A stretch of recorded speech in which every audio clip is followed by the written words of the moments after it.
Huh? Could it be you have a diploma? Yes. I see.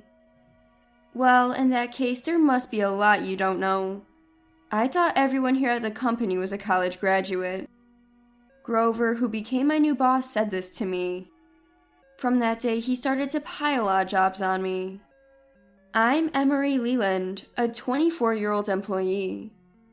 I graduated from high school and got a job at this company. In high school, I was quite a good student, so both my classmates and teachers assumed I would go to college. But when I was in my junior year of high school, Dad got sick and was hospitalized, leaving us with only Mom's part-time income. Instead of paying high tuition for college, I decided to get a job early and help my family, choosing employment over further education. Finding a job with just a diploma was tougher than I imagined. I attended numerous company interviews but couldn't secure a job offer, and my confidence dwindled. However, the president of my current company highly valued my responses during the interview and offered me a job. I was so happy that they valued me for who I am, not my education. My parents were also overjoyed when they heard I landed the job. 6 years since joining the company, I had become accustomed to the work and took pride in it. A certain man transferred to my workplace. This person was named Grover, and he was 50 years old. Before joining our company, it seemed he worked for an even larger corporation. The exact reasons for his transition to our company were unclear, but Grover, with his extensive experience and competence from a major corporation, was warmly welcomed. He was immediately appointed as a section chief upon joining. From the way he talked, he seemed to have a lot of confidence in himself. I became his subordinate, and about a month later, I was so stressed that I fell ill. Grover was very obedient to his own boss, but acted superior and disdainful towards his subordinates. Moreover, his words and actions were often contradictory. If you have any concerns or feel stuck, come and talk to me, your section chief, anytime. Grover often ordered us subordinates to do so. One day, I had something I thought I should discuss, so I approached Grover's desk. Mr. Grover, excuse me, I have something I'd like to discuss. Is now a good time? Grover responded without taking his eyes off his PC. What? I asked Grover a few questions regarding the preparation of documents. He didn't change his posture from looking at his PC and coldly said, "Can't you make such decisions on your own?" Excuse me? There are people like that, right? Those who think they should consult their boss about everything. If you don't take the initiative, my work gets held up, right? Grover said this without even looking at me, then silently started typing on his PC. Reluctantly, I returned to my desk. I decided to prepare the documents without further confirmation from Grover. Later, Grover called me over. Miss Emery, come here for a second. Yes, what is it? This document won't pass, Grover said, tapping the document. What? You're missing essential data fields.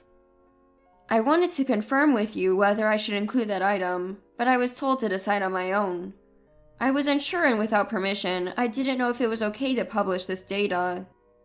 That's why I tell you to consult me about even the minor things to avoid situations like this. I came to consult, but you said... No excuses. Do you know what communication means?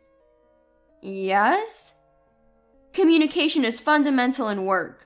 Don't do things on your own. How many years have you been working here? 6 years. 6 years? That's longer than I thought. I assumed you were still a newbie. How old are you now? 24 years old. What? So you joined at 18? Does that mean you have a diploma? Yes. I see. Well, with just a diploma, I guess there's a lot you don't know. I thought everyone here was a college graduate. Huh, a diploma in these times. Well, go back and redo the document immediately. Yes.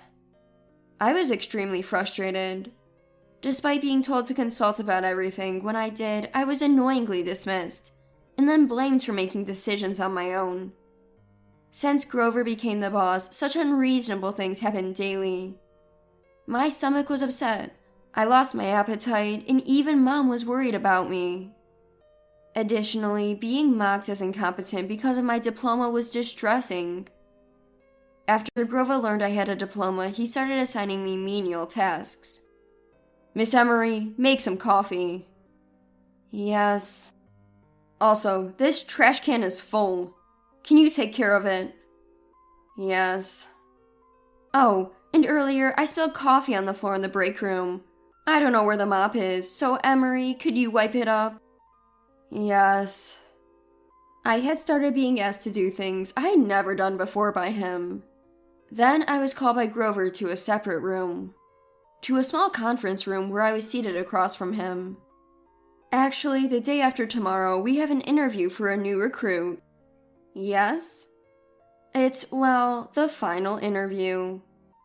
Oh, yes. How should I put it? Based on the resume, they're already decided for hire, so it's just a formality. A quick final interview. That's our decision. Grover's usually arrogant tone seemed hesitant that day.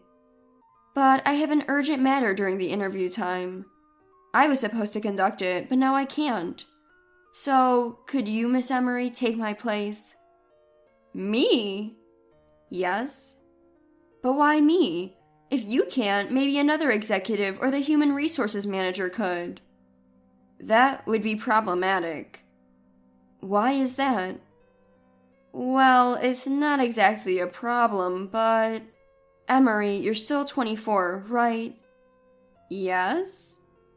So, I thought it might be good to have the interview from a young employee's perspective. I even suggested it to the human resources manager. They understood and got approval from the president. But still... You know, someone young like you can bring a fresh perspective, right? Grover was saying things he normally wouldn't, almost like flattery. I refused several times, but for some unclear reasons about everyone else being busy, I was almost forced to agree. Understood. You'll do it? Great! About the interview result, I'd like you to definitely say yes. What do you mean? As I mentioned earlier, I've already decided on the hire from the resume. All that's needed is a yes from another employee, and that's why I chose you as the interviewer. So, regardless of the interview, I should decide on hiring? Yes. After the interview, just tell HRG there's no problem. I think we should hire them. I, as the section chief, am already inclined to hire them. I was completely baffled. Why was Grover telling me this? And was it okay to decide on hiring someone based on such a casual interview? I'm counting on you. Grover patted my shoulder lightly, leaving me confused, and left the room.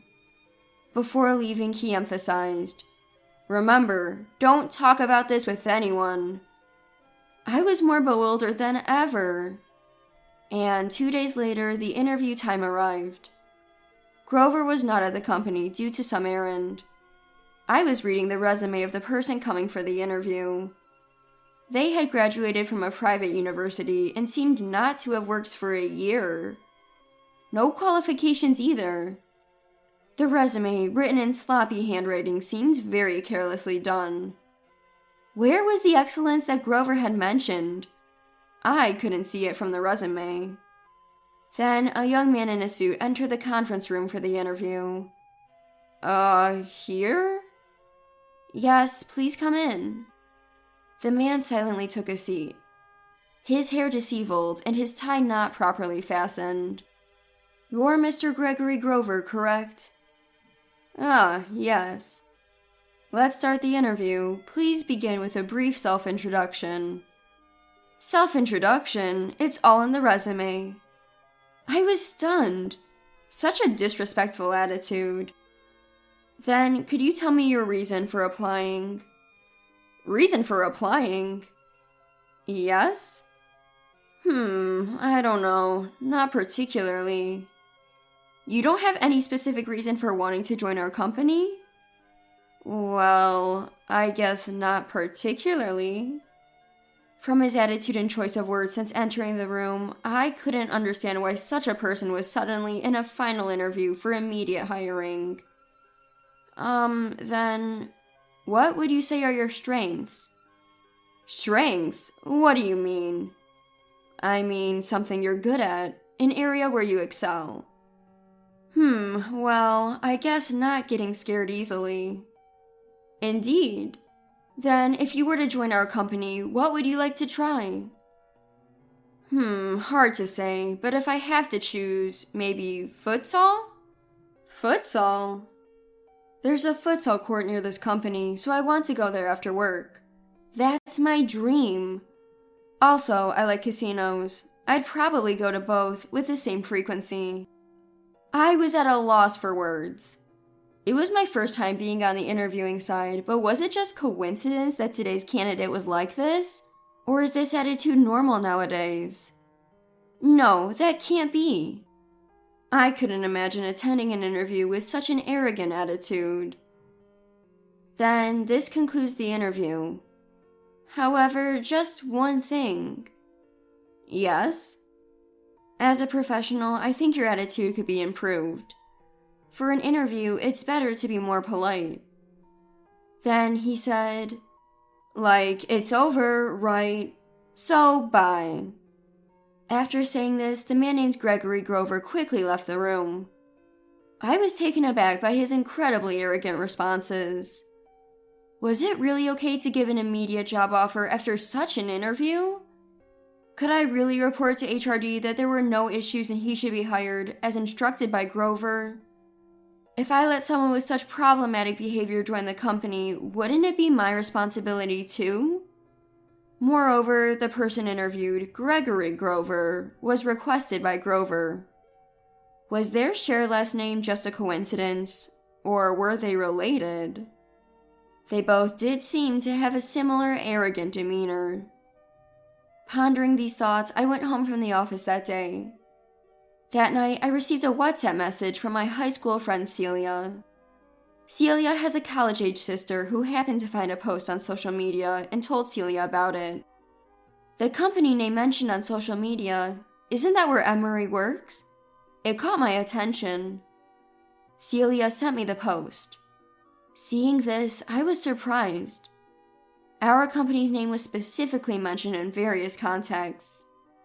To have evidence in case the post got deleted, I took a screenshot of the screen.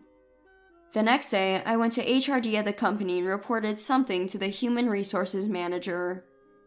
They hurriedly took me to a separate room. There, I explained the situation in detail.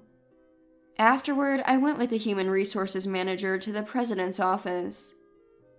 I had never been in the president's office since I joined the company, so I was very nervous.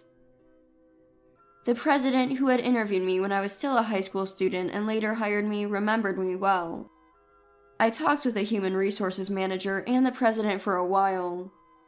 Then, I left the president's office and headed towards Grover's desk. Mr. Grover?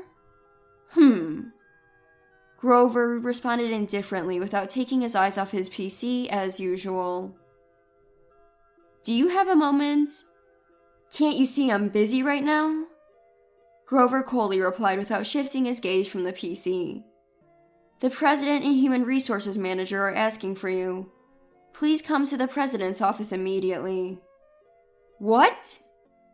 Grover looked at me startled and stood up noisily from his chair. Why? What? What's going on? I've been instructed to bring Mr. Grover immediately. Please come now. As I said this, Grover visibly panicked. He was always strong towards his subordinates, but weak in front of those higher in position. Grover, sweating at the temples and visibly tense, went to the president's office. I followed him. Excuse me, Grover here. Come in. Yes. Following Grover, I also entered the president's office. Grover, there's something I want you to see. As the president said this, the human resources manager operated a PC. Then, a social media screen was projected in the president's office, prominently displaying our company's name and a photo of the headquarters building. There was a series of postings. Visited this company for an interview today, but since my dad's the section chief here, it was a piece of cake. I'm a nepotism hire. The interview was just a formality, so I just responded carelessly. Grover stared at the posting, eyes wide, as if he'd forgotten to blink. As the human resources manager scrolled through the screen, more postings appeared. The one who interviewed me was a young female employee. According to Dad, she's an incompetent diploma holder, and she dared to lecture me on my attitude. What right does a diploma holder have to talk down to me, a college grad? Dad says once I'm employed, even if it's later discovered I'm the section chief's son, the company can't easily fire an employee. Been rejected everywhere since I started job hunting. Even had a gap year. But thanks to parental nepotism, I'm guaranteed a job. Life's easy. This company hiring newbies like this? Too lenient. Is the president an idiot? Honestly, I hate joining a company that hires diploma holders. But I need to say I'm a regular employee or girls won't approach me at parties. So, I'll join for now. Grover stood speechless, utterly shocked. The president pointed to the photo on the SNS account and asked, "Who is this?" This is my son," Grover said in a strained voice. The person in the photo on the account was Gregory Grover, the same person I had interviewed recently. Despite his frivolous expression, it was definitely him. We had absolute trust in Grover due to his previous tenure at a larger company. So when he said he had found an excellent young candidate for us to hire, we believed him and gave our consent, with the president's approval as well. But we never expected it to be his own son. I'm sorry. And you instructed Miss Emery to report to HRG that any interviewee was suitable for hiring, regardless of the interview content, right? Grover, his face red, looked down. If you wanted to get your son into the company, why didn't you let him go through a regular interview process? My son has never passed even a part-time job interview. While his peers were getting job offers, he was the only one not getting hired. Despite graduating from university, he remained unemployed and just wandered aimlessly. So, as a parent, I desperately wanted to secure him a job. My wife also pressured me, saying it was embarrassing for our family and relatives that he wasn't working. So she urged me to use my position to get him a nepotism hire. I thought he would surely fail a regular interview here, so I did this. As a result, your son has made such posts, tarnishing our company's reputation. I am truly sorry. Moreover, your son looked down on Miss Emery, calling her a diploma in a derogatory manner. Grover glanced at me furtively. You know, my wife is also a diploma. She fell ill in high school, studied hard while hospitalized, but her prolonged illness meant she couldn't go to college. That doesn't make her incompetent. She's been a great support at home, and I owe my ability to be a president to her. The president shared this with us. I felt somewhat relieved that he was defending me. So, regarding your son's interview, the decision is obviously a rejection. Yes, I'm sorry. From now on, even if an employee personally recommends someone, our company will ensure fairness by deciding on hiring only after written tests and several interviews. Well, I doubt your son would have been hired even if he took our company's exams several times. After being addressed by the president, Grover hung his head. Sometime after this incident, the postings made by Gregory disappeared along with his account, possibly on Grover's instruction. Grover himself became cornered within the company. It turned out that before joining our company, Grover had been involved in harassing subordinates at the large corporation where he previously worked. There was a large business transaction between this large corporation and our company. And through it, an employee from the other company informed us about Grover's history after learning about his transfer to our company. It was revealed that Grover had mentally pressured his subordinates, leading to several employees to seek treatment in psychosomatic medicine, take leaves of absence, or even resign. Our company, unaware of these circumstances, had welcomed Grover, thinking it was a great catch to get someone from a major corporation. Grover lost trust within the company due to his attempt to secretly hire Gregory, and the revelation of his past harassment at his previous company. As a result, he ended up leaving our company, taking responsibility for these issues. It turns out that Celia's sister, my friend, was Gregory's junior in university, and she was able to provide some current insights into the Grover family. Grover seems unable to stand up to his wife and Gregory. He's strictly scolded by his wife, and Gregory shows no respect for his father, leading to a chaotic home life. Gregory, who bragged about his nepotism hire on social media, became alienated by his college friends, and lost touch with many of them. Now he has given up his hobby of playing futsal, and spends his days gambling with his parents' money. As for me, I felt mentally liberated after Grover left, and my health improved. No one looks down on me for being a diploma or assigns me menial tasks anymore. I work confidently now. The person who replaced Grover as my superior listens to me without dismissing my concerns, allowing me to work with a sense of security. Going forward, as I mentor new juniors, I'm determined to avoid doing to others what I disliked being done to me. I want to create an environment where everyone can work vibrantly and happily.